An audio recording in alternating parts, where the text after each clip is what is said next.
اعوذ باللہ السمیع العلیم من الشیطان اللعین الرجیم بسم اللہ الرحمن الرحیم الحمد للہ والصلاۃ علی اہلہا۔ زیارت میں ایک اور چیز جس کا خیال رکھنا ہے کہ وہ یہ کہ انسان غلطی سے یہ نہ سمجھ بیٹھے کہ یہ جو میں زیارت کرنے جا رہا ہوں اس سے بہتر تھا کہ میں یہ مال کہیں اور لگا دیتا، کوئی اور کام کر لیتا۔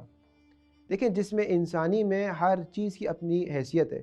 اگر کسی کے پاس آنکھ ہے تو اس کا مطلب یہ نہیں کہ اسے زبان کی ضرورت نہیں، اگر ہاتھ ہے تو اس کا مطلب یہ نہیں کہ اسے قدم اور پاؤں کی ضرورت نہیں۔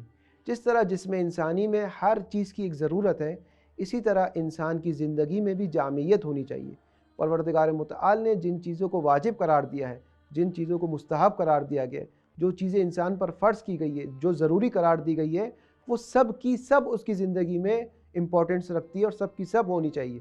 اگر کوئی یہ کہتا ہے کہ میں زیارت کا پیسہ کہیں اور لگا دوں، یتیموں میں، بیواؤں میں، مسکینوں میں، یا وہاں کا پیسہ یہاں لگا دوں، وہ مال جو امام بارگاہ کا تھا، مسجد کی تعمیر کا تھا، اس سے زیارت کر لوں، تو یہ اس کی زندگی میں خلا رہ جائے گا، اس کی زندگی میں ایک نقص رہ جائے گا، کیونکہ ہر چیز کی اپنی حیثیت ہے، اپنی جگہ ہے۔ جیسے مثال کے طور پہ ایک طالب علم ہے، وہ جب جاتا ہے کالج میں یا یونیورسٹی میں جاتا ہے تو اس کے لیے ہر سبجیکٹ پڑھنا ضروری ہے۔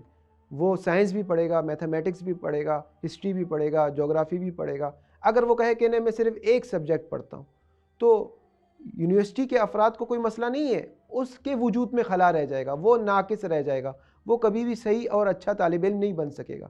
اگر اسے کمال تک پہنچنا ہے، اسے علمی تمام درجات کو حاصل کرنا ہے، تو ہر ایک پر اس کو کام کرنا پڑے گا۔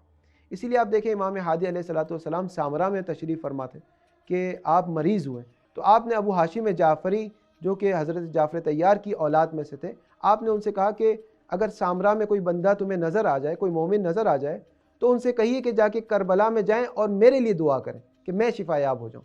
ابو ہاشم جعفری جاتے ہیں تو سامرا میں ان کی ملاقات علی ابن ہلال سے ہوتی ہے۔ علی ابن ہلال سے کہتے ہیں کہ امام نے یہ فرمایا کہ آپ کربلا کی سمت جا رہے ہیں تو امام کے لیے دعا کیجیے۔ اب کامل الزیارات کے جملے ہیں۔ علی ابن ہلال کو طیش آ جاتا ہے، کہتے ہیں آپ کیسی باتیں کر رہے ہیں، وَمَا كَانَ يَصْنَعُ بِالْحَائِرِ وَهُوَ الْحَائِرُ۔ امام کو کیا ضرورت پڑی ہے کہ امام حائر جائیں، کربلا جائیں، امام حسین کے مرکز پر جائیں، حرم جائیں۔ امام اپنی ذات میں خود حرم ہے، امام ہادی خود حرم ہے، خود کربلا ہے، وہ خود امام وقت ہیں، انہیں کہیں اور جانے کی ضرورت نہیں ہے۔ اب یہ بالآخر ایک استدلال تھا اس کا۔ ابو ہاشم جعفری جاتے ہیں امام کی خدمت میں، ان کی یہ بات پہنچاتے ہیں تو امام فرماتے ہیں ایسا نہیں ہے، بلکہ آپ دیکھیں پیغمبر کی عزت، پیغمبر کی حرمت کعبے سے بالاتر ہے، حجر اسود سے بالاتر ہے۔ وَقَانَ يَطُوفُ بِالْبَيْتِ وَيُقَبِّلُ الْحِجَرَ۔ اس کے باوجود بھی پیغمبر نے پوری زندگی کعبے کا طواف کیا ہے، حجر اسود کو بوسہ دیے۔ تو ایسا کیوں کیا؟ کیونکہ پروردگار چاہتا تھا۔ کچھ اس دنیا میں ایسی جگہ ہیں جہاں خدا چاہتا ہے کہ انسان جائے، يُحِبُّ اللَّهُ أَن يُذْكَرَ فِيهَا۔ خدا چاہتا ہے انسان وہاں پر اپنے آپ کو پہنچائے، وہاں پر اس کا ذکر کرے۔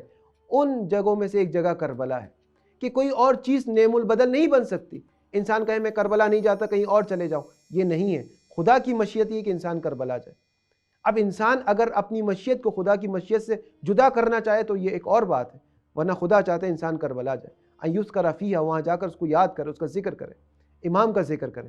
اس وجہ سے جو بھی زندگی کے انسان نے مختلف جگہوں پر جو یتیم کے لیے ذخائر کیے مال، وہ یتیم کے لیے، جو مسکین کے لیے وہ مسکین کے لیے، جو مسجد کے لیے وہ مسجد کے لیے، آپس میں خلط نہ کریں ان تمام مباحث کو، ان تمام چیزوں کو ایک نہ کریں۔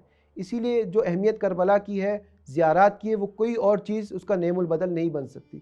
آپ دیکھیں امام نے جفا کا لفظ استعمال کیے، جو زیارت پر نہیں جاتا وہ ہم سے جفا کرتا ہے۔ امام صادق کی خدمت میں ایک صحابی آئے، انہوں نے کہا کہ انی آتیتک ولم ازر قبر امیر المؤمنین، میں آپ کے پاس تو آ گیا لیکن امیر المؤمنین کی زیارت کرنے نہیں گیا۔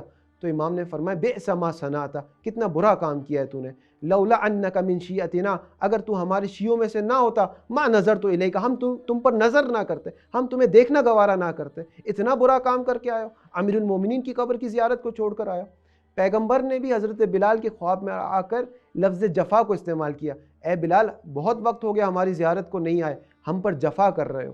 تو زیارت پر نہ جانا، ایک شخص جا سکتا ہے، کسی اور چیز کو اہمیت دیتا ہے، کہتے نہیں وہ بہتر ہے، کسی اور چیز کو نعم البدل قرار دیتا ہے، وہ در حقیقت جفا کر رہا ہے۔ یہ زیارت وہ انسان کے وجود میں اگر وہ زیارت پر نہیں گیا، ایسا خلا رہ جائے گا، ایسا نقص رہ جائے گا جو قیامت تک پر نہیں ہو سکے گا، کیونکہ پروردگار کی مشیت انسان جائے. اسی طرح دوسرے افعال بھی سب اپنی اپنی جگہ پر اہمیت کے حامل ہیں. یہ بھی بہت اہمیت رکھتا ہے. وصلی اللہ علی محمد و آلہ طاہرین.